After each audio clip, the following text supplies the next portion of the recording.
Hello and welcome to another ATP Atypical Philosopher video with myself, Jonathan M.S. Pearce. This is a frontline update for the Ukraine war for the 23rd of February 2023.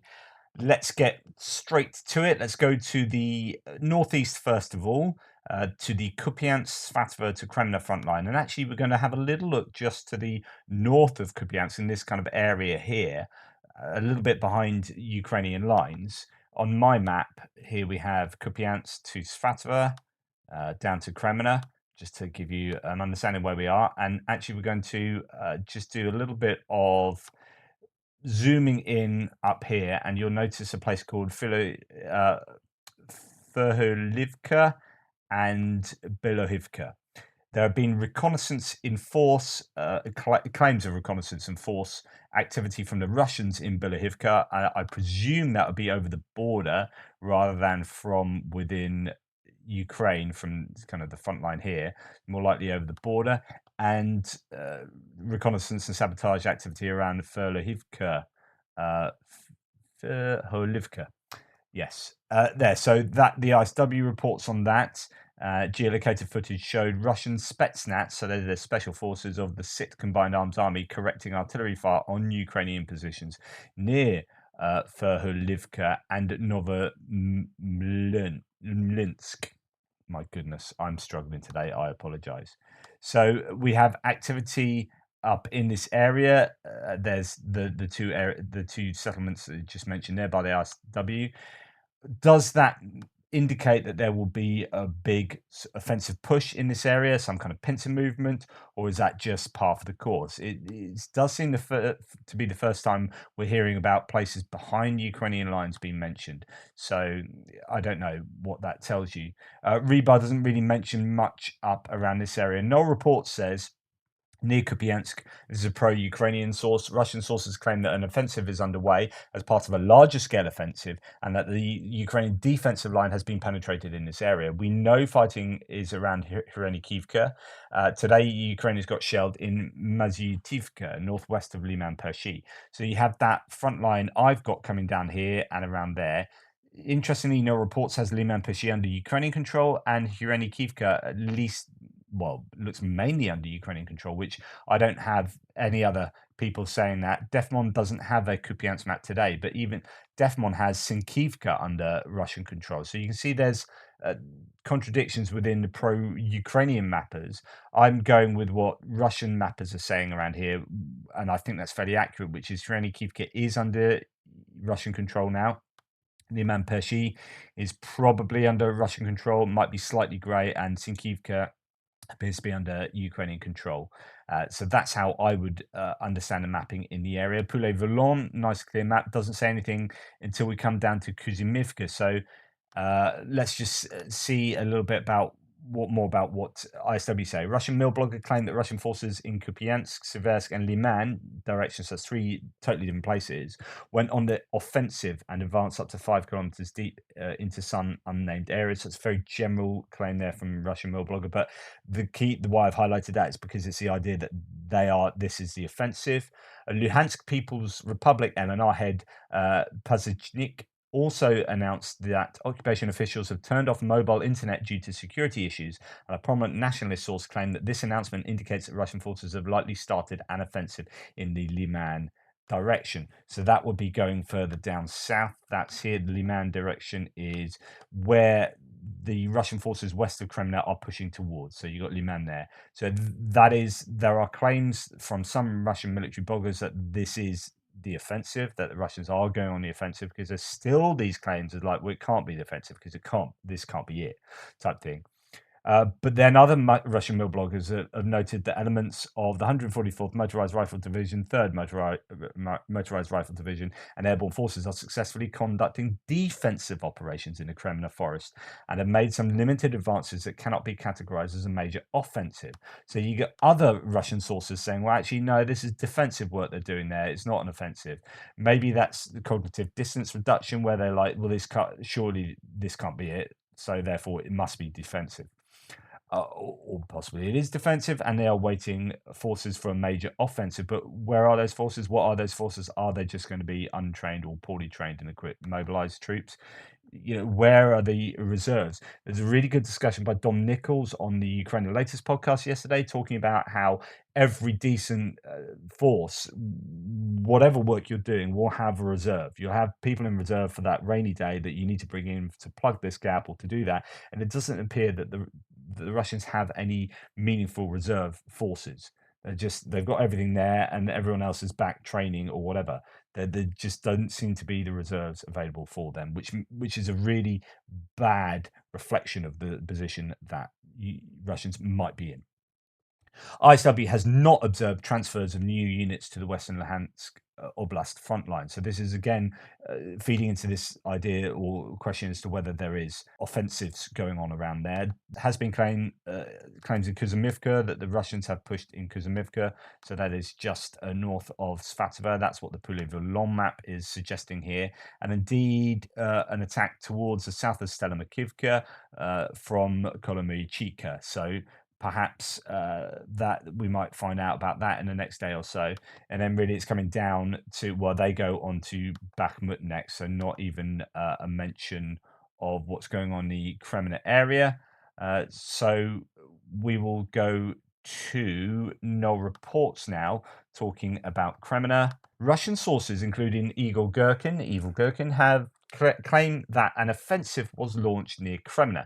Images from the forest area around Bratska Mohla showed a destroyed T-90M. Reportedly, over a dozen Russian tanks were destroyed, waiting for confirmation. Heaviest fighting in areas in red. In fact, there is evidence to suggest, possibly that's either a T-90, but some people saying that might be a BMP, another T-90 or T-90 being destroyed there, and other video footage coming out from the Kreminna area to show that there is tough fighting going on and potentially difficult for the Russians as well.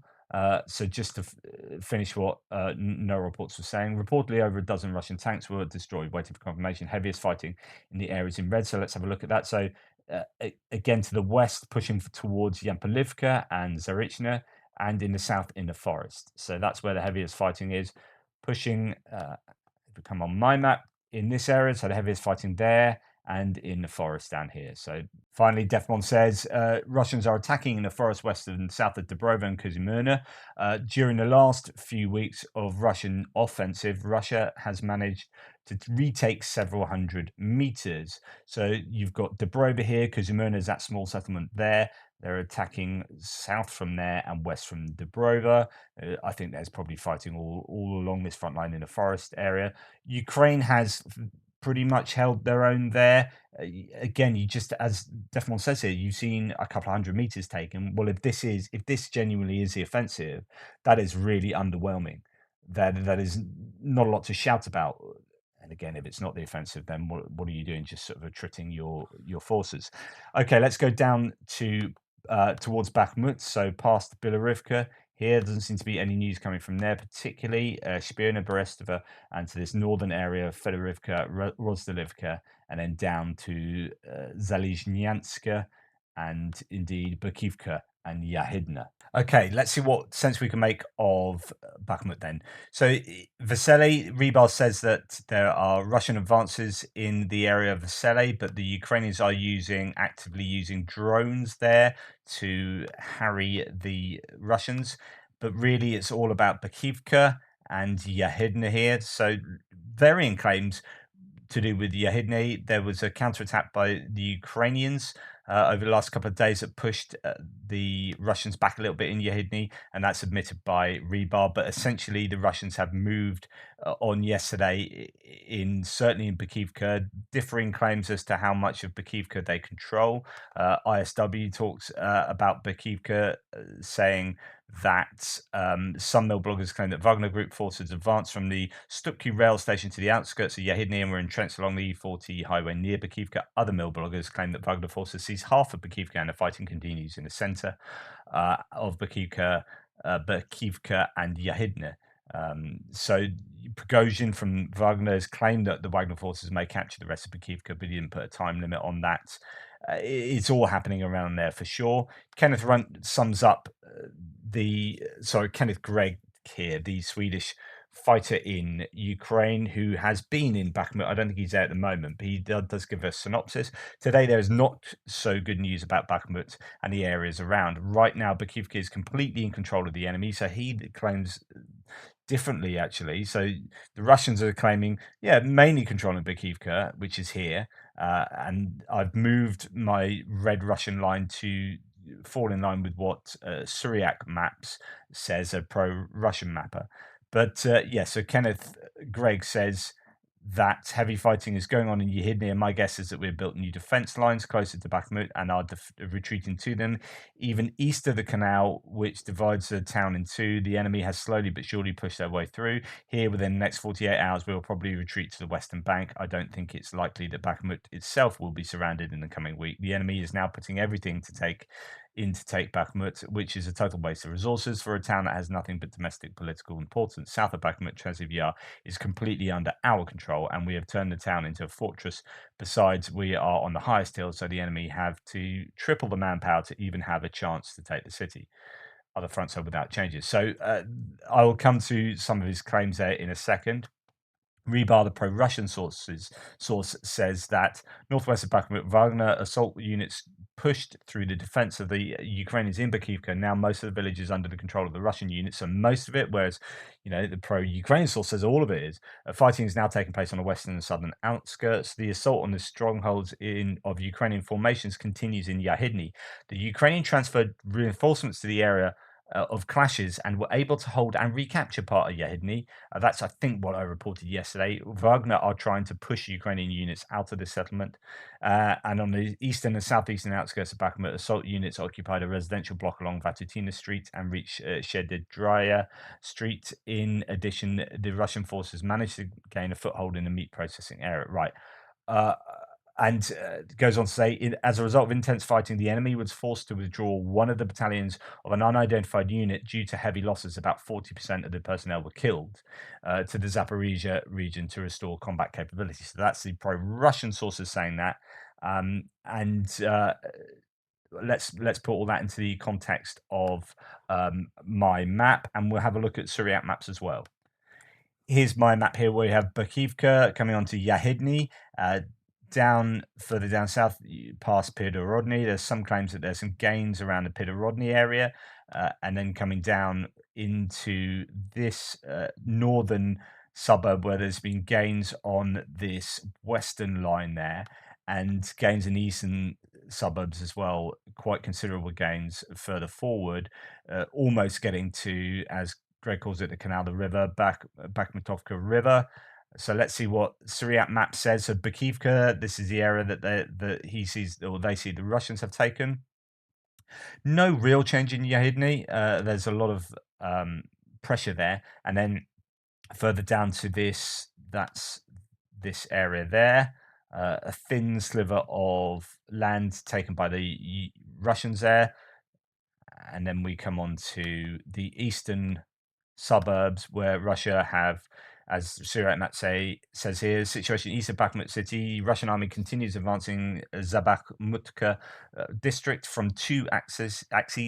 From the first one, troops took control of the former kindergarten and surrounding buildings in Vatutina Street, while from the second axis, troops reached Shedra Street. So that's it.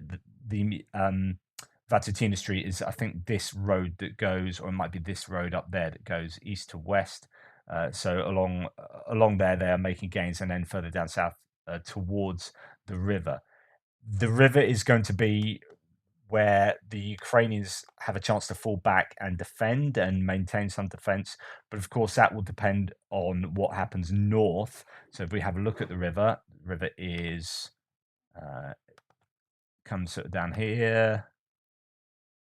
And if they can maintain a defensive line there, that'll be very useful for the Ukrainians. However, the Russians from the south, if they can get to the other side of the river, then that kind of negates that defensive line. And from the north as well, down there through Yahidny, then also that negates the defensive,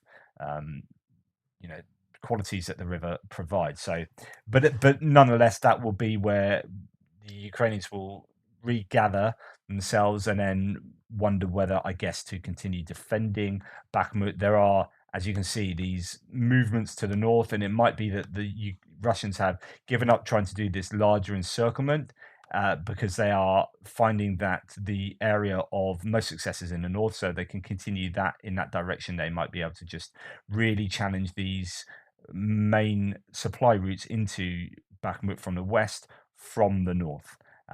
There is some claim, so Rebar claimed that the Russians might have regained some territory around here, around Ivaniska, closer to the this T0504 road that comes into Bakhmut there. But remember, the bridge here has been blown, so I don't know how useful that road is.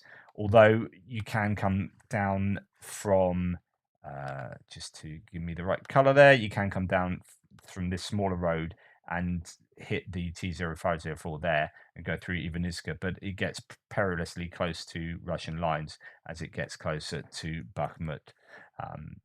So Defamon says of that area in Bakhmut south, the Ukrainians have repulsed an attack in the area of Kurdy and Mivka.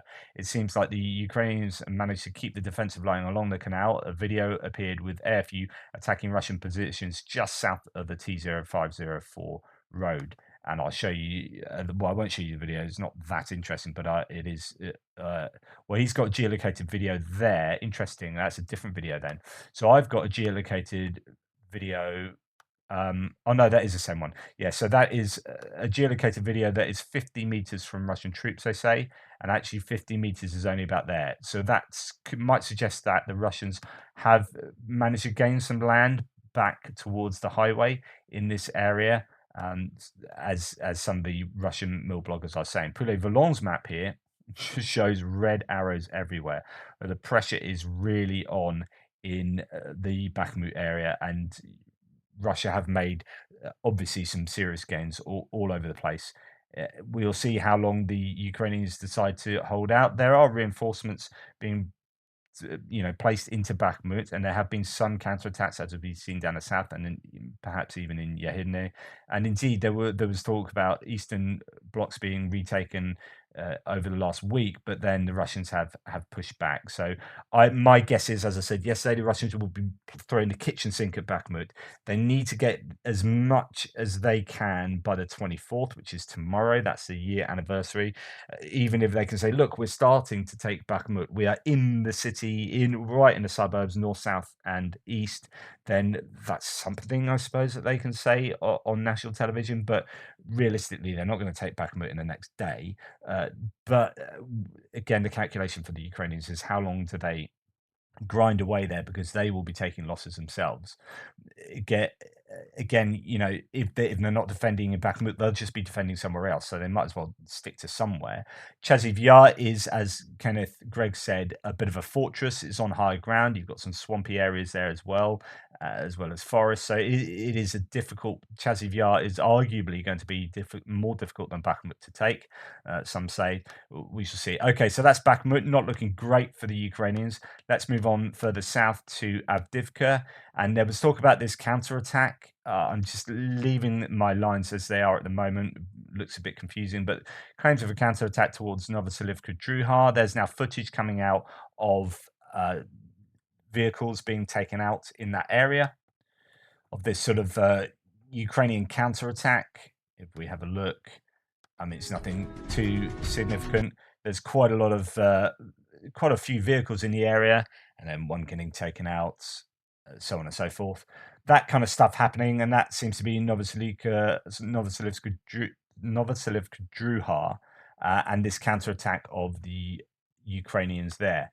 So, yeah, some challenging times for the Russians in that area. They might have been pushed back to grounds, to kind of lines they had back in the summer. ISW has an interesting claim here. I don't know exactly where in the Donetsk area this is, but the Russian Ministry of Defense claimed that an unspecified Russian airborne VDV force formation from Tula, likely an element of 106th Guards Airborne Division, is operating in Donetsk direction. Some Russian mill bloggers have previously claimed that Wagner group units have embedded with the Russian 51st Guards Airborne Regiment, 106th Guards Airborne Division, and that mobilized personnel from the 51st have injured themselves in order to escape fighting alongside Wagner forces. Interesting. It goes on to talk about Ukrainians claiming unsuccessful attacks for the Russians up in this area, Bakhmutivka. They have been successful. They have taken that, although it says that they have increased the tempo of their operations around here on the 22nd. The General Staff, Ukrainian General Staff, report the Russian forces launching an unsuccessful offensive against Bakhmutivka. Of course, they have been successful there previously. So, Vodyanye, Novelsky, and Marinka. We'll get on to Marinka in a second. Geolocated footage shows that Russian forces made slight advances north of Vesele, which is north of Avdivka. A Russian mill blogger claimed that Russian forces made slight territorial gains towards the N20 highway west of Novobakhmutivka near Keramik. So that is here. So some gains for the Russians might be around here towards that highway. Stuff going on here around Novoselivska Druha and towards Vesele, which is, yeah, I think this is Vesele, but the name's not coming up there. So anyway, there could be, there's activity going on there. Either way, it's going one way or the other, obviously, or no, because it could just be staying still. But there are varying claims coming up from that area, and then typically attacks around Vodyanye towards Shiverne and Novelska just down here. Usual kind of claims of repelled attacks there. The Poulet Volant map has the activity to the north of Avdivka, but also a rare yellow arrow to suggest that actually there's some kind of counterattack taking place from Siverny as well. There's not something I particularly heard elsewhere. As we zoom out and leave Avdivka, we come down to Marinka, where not too many claims. Rebar is pretty much the only source claiming much about Marinka, saying there is fighting in Druzhby Avenue here in the center and around the tire plant in the south, where they are also having, the Russians that being, are also having support from the aviation support and tank support too. So Rebar claiming that there's quite a lot of activity going on Marinka, and it's a bit of a combined arms offensive from the Russians there. There's often been decent air support in Marinka for the Russians. That's been something that's been fairly common over time. And as we come down to Vuhledar here, there is still activity in and around Mikilska, Pavlivka down here. A Russian mill blogger claimed that battles continue on the southern outskirts of Vuhledar between Pavlivka and Mikilska, and Ukrainian forces control the dominant high ground in the area. There is also skirmishing, fighting in towards Stivka as well. And then as we come out of there, not too much else to report of the sort of Zaporizhia area. Wargonzo has reported, so that's a pro-Russian source, that there was a surprise Russian attack in Kamyanska. This is this town that is pretty much divided into, as a river estuary, and the Russians control the south, the Ukrainians the north. So there's a surprise attack around there. The Russians have been hitting quite a lot of targets around the Kherson area. And that will be the same for the Ukrainians as well. But quite a lot of artillery duels and the odd attack across the river, continuing to build their defences in northern Crimea, but essentially it's kind of business as usual around Kherson. Just it's not. I wouldn't want to live anywhere basically within artillery range in either side of the Dnipro River. There must be pretty horrible. Yeah, so thank you. That's the end of the frontline update for the 23rd. Again, just a massive thanks to those supporting the channel. I know I've moved for a week and been suspended over in my usual home. I really do appreciate the support. Just a big shout out to Neil, Bill N, Logan Bryce, Irish subscriber, Roll Knoll, Mark Schwarman, Will, Tom Dakin, Yellow Pike, APD, and someone who calls himself just an old man who enjoys your articles and work and want to show support. So thank you for those people on Buy Me a Coffee who have supported the channel. Really appreciate that. Thank you. It allows me to still do what I do. I'm really going to have a go at YouTube today. We'll see how far I can get with them. It's really, really frustrating, especially as I have to be on tenterhooks going forward. And will that happen again? And will I be suspended for much longer? And will they take that suspension over to this channel and that just completely screw me over? Anyway, thank you again. I won't go on. Appreciated. Take care. Speak to you later in the extra. Please hang around and check out for that.